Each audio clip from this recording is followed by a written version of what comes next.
Hi, my name is Kevin Trice. I am a sleep physician in Louisville, Kentucky, and I'm here with a guest today, and we're going to be talking a little bit about the impact of insomnia on daytime functioning and cognition. I'll let him introduce himself.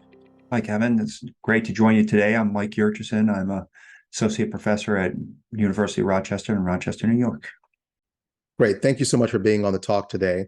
So we're going to talk about insomnia and a couple of different things. And before we really get into it, I think it's important to really define what is insomnia. So we know it's a condition, but tell us a little bit about what defines pathologic insomnia.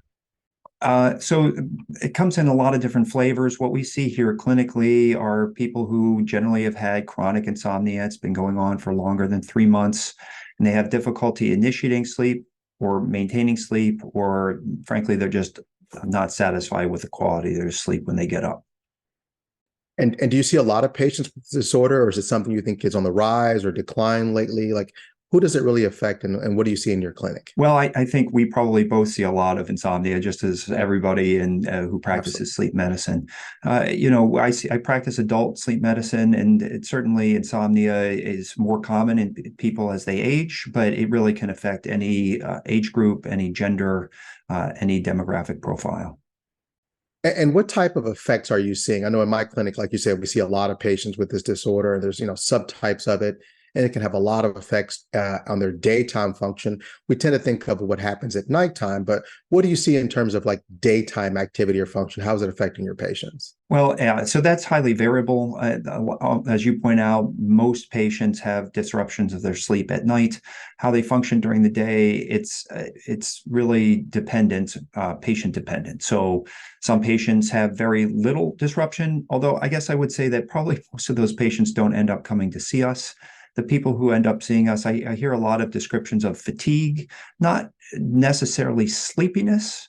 That's one of the hallmarks of chronic insomnia, is that people have difficulty sleeping at night, but yet they also have difficulty sleeping during the day. So if they had an opportunity for a nap, they might not actually even be able to fall asleep. But that doesn't mean that they're working at their best. Oftentimes they have concerns about how they're performing at work, their ability to concentrate at home, sometimes behind the wheel.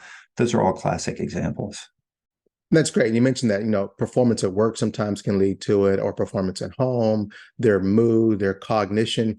Any long-term data you know of out there in terms of how it looks at short-term, maybe their cognition versus long-term for those who suffer with insomnia for an extended period of time, let's say decades?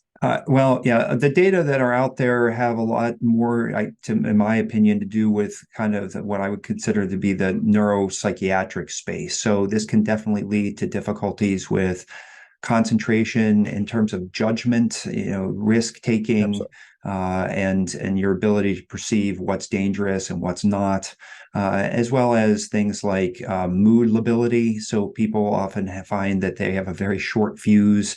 Things that would not bother them if they were sleeping well can have, kind of untoward and outsized impact on them over time. Great. So, and I thank you for that. If that's exactly the same thing we're seeing here, and as you said, the data really supports it. And just briefly, because we're going to talk about this a bit later, what about managing it? Do we see any evidence that helping to manage these disorders, or this group of disorders, has a positive effect on outcomes from their mood or cognition or behavior? I certainly see that anecdotally. Patients who are sleeping better, they come back around and are functioning better too. I have a saying in my practice based on a 1990s movie: there's no crying in sleep medicine. But when I see somebody who's crying in my office, I automatically think this is a person who is sleep deprived and is not functioning well. And I see that as an opportunity to really help them get back on track. And when we're able to do that, whether it's with insomnia or some other disorder, a lot of times they find that these mood and concentration issues really improve for them. I agree. One of my mentors said to me, you don't realize how much people trust you when they come to see you, and you really have their life in the palm of your hands. And so you have to know the data, you have to be compassionate, but there's no greater feeling than that person who's crying or so desperate for help, and being able to even get moderate improvements can really go quite a long way. So thank you so much for your time. We appreciate you all coming to listen to this Total CME lecture, and hopefully you'll come back for more information later. Good to see you.